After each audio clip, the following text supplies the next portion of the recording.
What is up, gamers? Wintersday is here, a classic annual festival in Guild Wars 2, where for just 3 weeks a year, some of the best farms, items, and methods of converting materials and currencies become available for a limited time. I'm making a little mini-series of videos which quickly go over some essentials of this festival. Playlist is in the description. The Star of Gratitude. If you've been playing Guild Wars 2 for a while, you may have noticed a bunch of these fuckers building up in your inventory. These 3 ascended crafting materials come from seemingly everywhere in this game. Luckily, ArenaNet have added some converter items, or gobblers, that will consume some of these materials every day. It'll gobble them up in return for some shiny junk items, so you can get a bit of value out of them instead of just deleting them all. The Star of Gratitude is the gobbler for Empyreal Fragments, and you can only get this during Wintersday, so make sure you start the achievement before Wintersday is over, or you'll have to wait a whole year before it is available again. So the first time you log in during the Wintersday event, you'll receive a letter from Orphan Lane. Reading it will unlock the achievement Groon Munch, which is the first of 2 required achievements. Visit your home instance and talk to Groon. Double-clicking the letter will point you in the direction of your home instance. Groon will basically tell you he's hungry, and you have to go and become a food delivery boy and grab 3 specific food items for him. You can only feed Groon once per day though, so it'll take at least 3 days. First up is a bowl of Bloodstone Broth, which costs 1 snowflake from sous chef Seymour Oxbourne. You can get snowflakes from opening Wednesday gifts or just buying them from the trading post.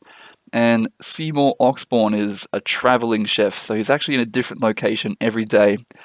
Check his wiki page for his current location and nearest waypoint. Link for that is in the description.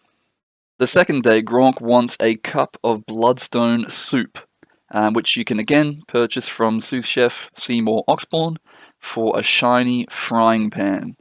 You'll need to get this frying pan from Sentry Trikitki, north of the Arcalian waypoint in Harathi Hinterlands, for a little bit of karma. Either one of these will work, so just get the cheapest one. So do the heart, grab the frying pan, use that to buy the Bloodstone Soup from Seymour Oxbourne, and then feed that to Groon.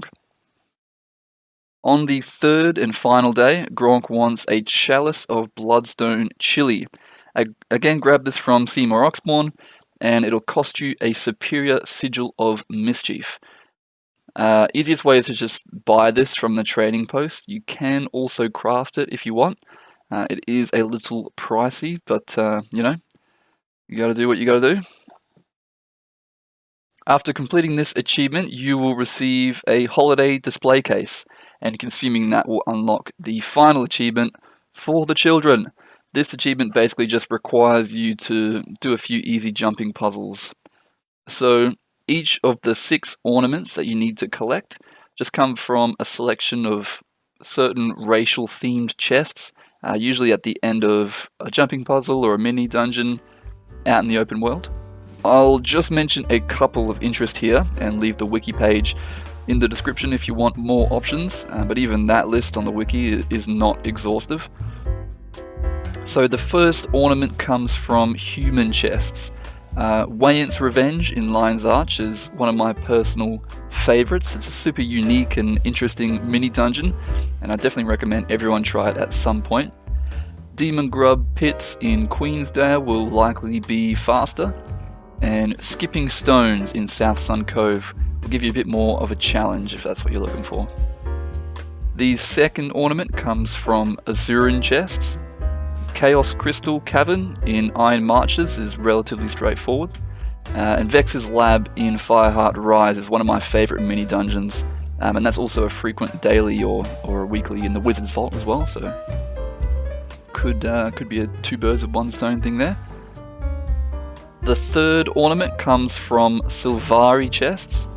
Morgan's Leap in Caledon Forest is my recommendation, and Spelunker's Delve in the same map is another option.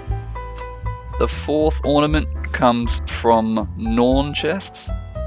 Shaman's Rookery in Wayfarer Foothills is easy to cheese with a little bit of stability, and there's also a splendid chest around this area in Wayfarer Foothills that can drop this one with no jumping puzzle required. It's in the middle of the Sons of Slanir camp in the pit just north of the Vista. The 5th ornament comes from Orion chests. Buried Archives in Cursed Shores, nice and easy. There's also a chest just underneath Hope Falls in Melkor's Leap that can potentially drop it.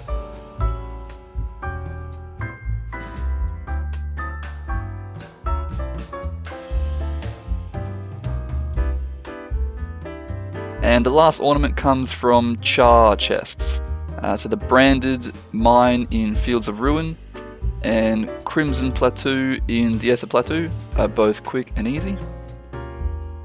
And just so you know, you're not guaranteed to get the ornament from every chest, but it does have a pretty high drop rate, so you may just have to try a couple of times with some of them. And once you have all of the ornaments, you will be rewarded with the Orphan's Generous Gift, which will contain your very own Star of Gratitude. It also contains an item that will unlock a Winter's Day tree in your home instance that you can use every day for some extra Winter's Day gifts year round, which is pretty cool. And that's it. You can now rid yourself of those pesky fragments every day. Leave any questions you may have below and I will get back to you.